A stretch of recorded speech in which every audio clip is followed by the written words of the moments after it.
Bienvenidas a Supervivientes, el podcast que celebra la valentía, fortaleza y resiliencia de muchísimas mujeres que han pasado por el cáncer de mama. Soy Ale Padilla.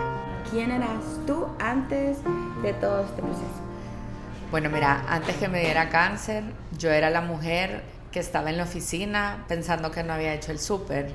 Estaba en el súper pensando que no había hecho las tareas con mis hijos y estaba haciendo las tareas de mis hijos pensando que no había hecho la presentación de mañana. Vivía a la carrera, estaba pero no estaba y me creía, no sé, multitasking, pulpo, un perfeccionismo espantoso conmigo misma. Era una presión personal horrible. ¿Y qué te llevó a sospechar de tu proceso de salud? Yo estaba embarazada de mi tercer hijo y me había aumentado bastante de peso. Entonces no me gustan las estrías y me empecé a cuidar desde el cuello hasta abajo. Entonces, aplicándome un aceite para las estrías, dije, qué rara tengo la piel. Tenía 6-7 meses de embarazo y no le dije al doctor, porque de plano pensé que era algo de la piel. Me fui poniendo como más preocupada, pero no le decía. Hasta que nació mi hija, ahí fue que le dije, y a la semana ya empezó esto de hacerme ultras, me tuvieron que hacer 2 biopsias porque estaba también con lactancia materna. Pero contame, tú estabas en el proceso, tú estabas embarazada y tú sabías que tenías algo. Sí. ¿Qué pensabas? O sea, en realidad, ¿qué pensabas? ¿Te hacías la loca o...? Primero yo pensaba que era algo de la piel, como algo, porque me había aumentado bastante de peso. Entonces de plano dije una estría ahí mal formada, porque no sentía una pelotita, sino que todo en la piel. Y ya cuando se iba acercando el momento del parto, sí dije, esto es más como una bolita. Uno le pregunta a las amigas y las amigas muy lindas tratando de dar paz te dicen, no te aflijas, seguramente es leche, tu cuerpo se está preparando. Y me acuerdo que solo una amiga, que generalmente bien atinada, me dijo, deberías de decirle al médico, porque nos has dicho muchas veces, me dijo, entonces tú no estás tranquila. Pero yo no le dije hasta que nació mi bebé. Y cuando nació tu bebé, ¿cuándo comenzó después el proceso? Comenzó justo a la semana que me quitaron los puntos de la cesárea. Mi ginecólogo, que solo es ginecólogo, no es oncólogo, me hizo una ultra, él como para darme paz, como para decirme, mira, no es nada. Pero cuando me estaba haciendo él la ultra, la cara le cambió por completo. Y me dijo que mejor me fuera a hacer una ultra a un lugar con experiencia, que se dedican a eso, y que ya después de la ultra íbamos a ver qué pasaba.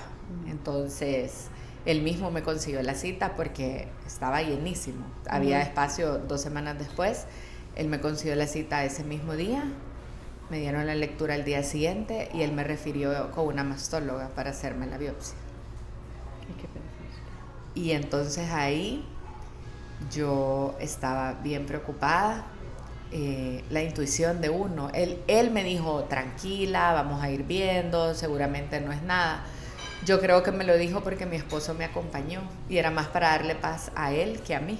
Entonces mi esposo me decía todos los días, si el doctor te dijo que no te preocupes, pero yo no podía dormir, había algo en mí que me decía que no era normal. Y a la semana de la biopsia se tardaron bastante en darme los resultados. Me llamó esta mastóloga para decirme que la muestra no había sido suficiente, porque como yo estaba con lactancia materna, mi biopsia estaba llena de leche. Entonces que me la tenía que repetir. Entonces, cuando me dijo eso, fue como que dije, sí, algo está pasando, porque si no de plano hubieran dicho, no es nada. Luego me repitieron la biopsia y igual se tardaron otra vez con el resultado. Le hablé a mi ginecólogo para pedirle ayuda para que aceleraran como ese resultado y él me correspondió la llamada unas horas más tarde y me dijo que me tenía que tomar unas pastillas para secarme la leche, que al día siguiente me iban a dar mi resultado. Ahí lloré muchísimo porque dije, definitivamente tengo cáncer, porque otra razón me voy a secar la leche. Mi esposo convencidísimo que no, que seguramente la doctora otra vez se había equivocado y que me iba a necesitar una tercera biopsia. Y justo al día siguiente fui con él y a la doctora nos dijo, ella fue muy delicada para decírmelo, no utilizó la palabra cáncer, sino que me dijo que habían unas células malignas, anormales, atípicas, que se comportaban de una manera agresiva. Entonces, yo creo que por eso en el momento como que no dije tengo cáncer, aunque lo había pensado antes. Era como, uno entra así como una película, estoy soñando. Bueno, yo así soy, me costó procesarlo y fue así como me dieron mi diagnóstico. ¿Y qué pensaste? Pensé miles de cosas. Primero, eran muchos pensamientos desordenados estando ahí, porque yo nunca había oído de una mujer embarazada con cáncer. Después me di cuenta que es algo bien común, pero yo nunca lo había oído, y mi bebé en ese momento tenía ya 1 mes de nacida, y pensaba, tengo 2 hijos más, pero pensaba más que todo en ella, porque decía, ella no tiene ningún recuerdo conmigo, no tenemos fotos juntas. Es decir, te toman la foto el día del parto, pero de ahí no, si uno se siente horrible después del parto, no es que te andes tomando fotos a cada rato. Y decía, no tiene recuerdos conmigo, no tiene fotos, no tiene nada. O sea, yo en ella pensaba que esto no puede estar pasando, ¿para qué? Y al mismo tiempo decía, ¿y si se han equivocado? ¿Y si mezclaron las biopsias? En mi familia nadie ha tenido cáncer nunca. Y era como pensamientos desordenados. Veía a mi esposo como, no sé, en estado raro, como en shock, y no hallaba ni qué decirle a él. Pensaba en mi mamá, que cómo le iba a decir a mi mamá que estaba enferma. Pensaba en mi papá, que en ese momento estaba de viaje, si le hablaba por teléfono, si me esperaba. Era como muchos pensamientos mezclados. ¿Y pensaste que te ibas a morir?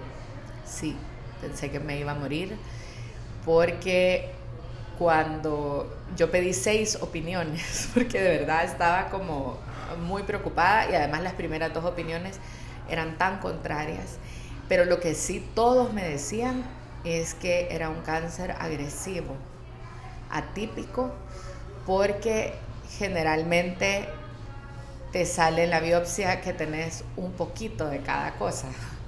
El cáncer que yo tenía no era hormonal, pero a veces las personas que son diagnosticadas con ese tipo de cáncer tienen algo activado hormonal, un poco, y yo 0%.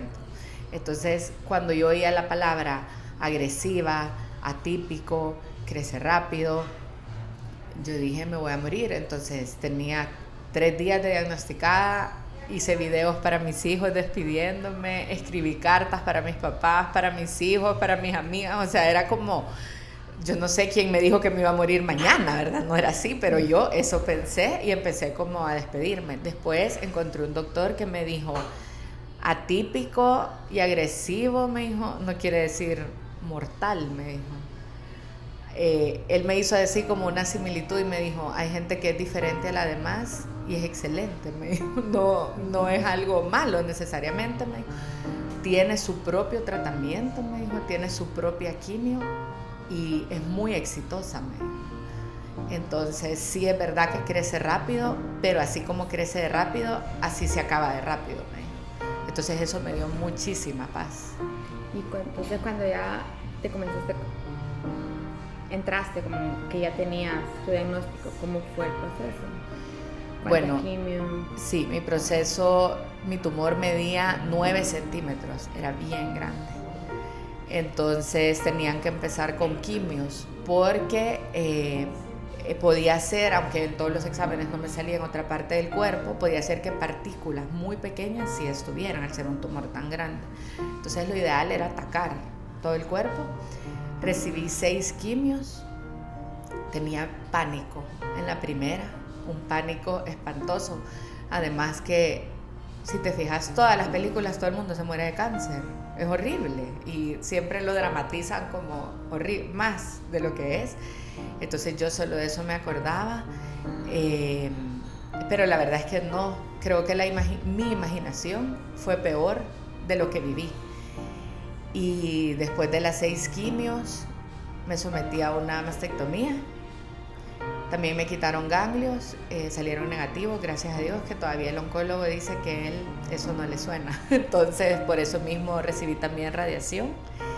Pero después de mi operación, en todo el tejido que quitaron, me quitaron un poquito de músculo porque era muy grande el tumor, lo mandaron a biopsia y había cáncer.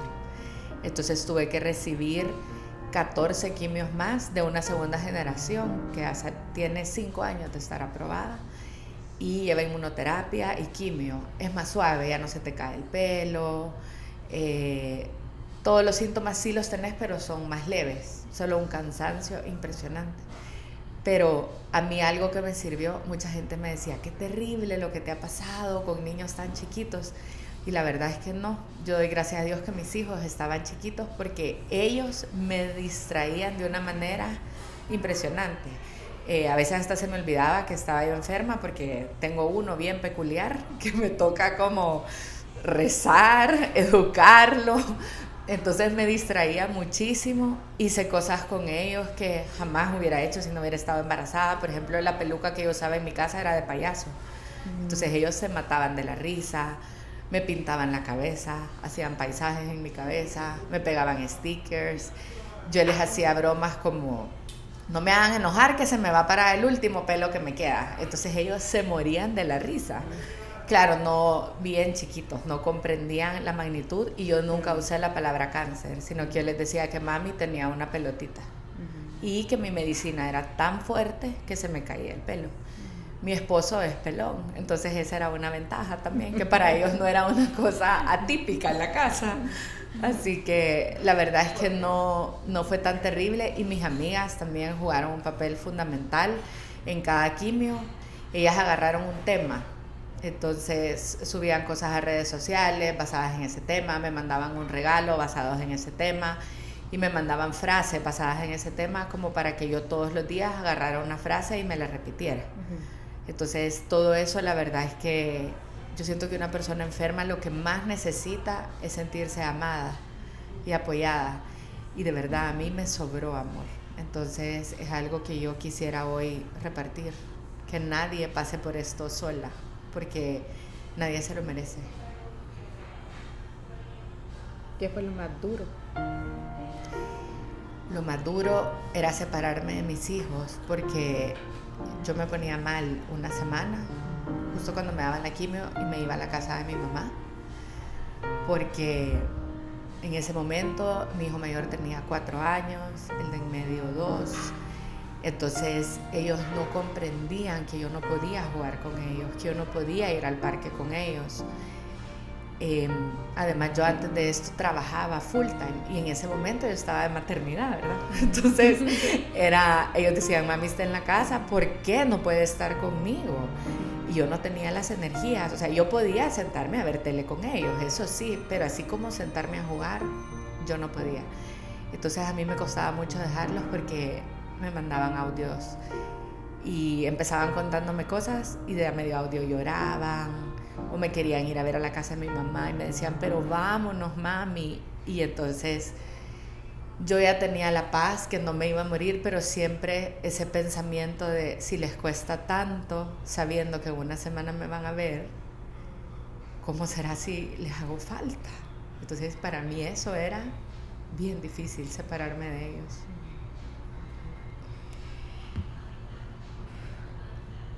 Llegar al final del tratamiento y sentir que has vencido el cáncer es un momento de gran liberación. Superar el cáncer cambia nuestra forma de ver la vida. ¿Quién eres ahora? Soy una mujer libre, porque antes no era libre, y hoy sí soy libre. Hoy pienso mucho en mi bienestar, también de salud. He llegado a conclusiones que antes no. Por ejemplo, yo quería antes estar en todo. No me quería perder nada, pero ni del trabajo, ni de las amigas, ni de Dios, ni de nada. Y me he dado cuenta que no puedo. Entonces he aceptado mis limitantes. Ahora veo que si tengo más de una actividad intensa al día, yo termino muerta. Y entonces soy libre porque aprendí a decir que no. Me quité tantos miedos e inseguridades ilógicas que uno tiene. Ahora pienso, bueno, no tengo que esperar a cumplir 10 años de casada para hacer este viaje. Planeémoslo ya, para la otra semana. ¿Por qué esperar a una fecha importante? ¿Por qué esperar a tener el peso que quiero para ponerme la ropa que quiero? Entonces sí te puedo decir que soy una mujer como libre y más entregada a lo que realmente me conviene a mí.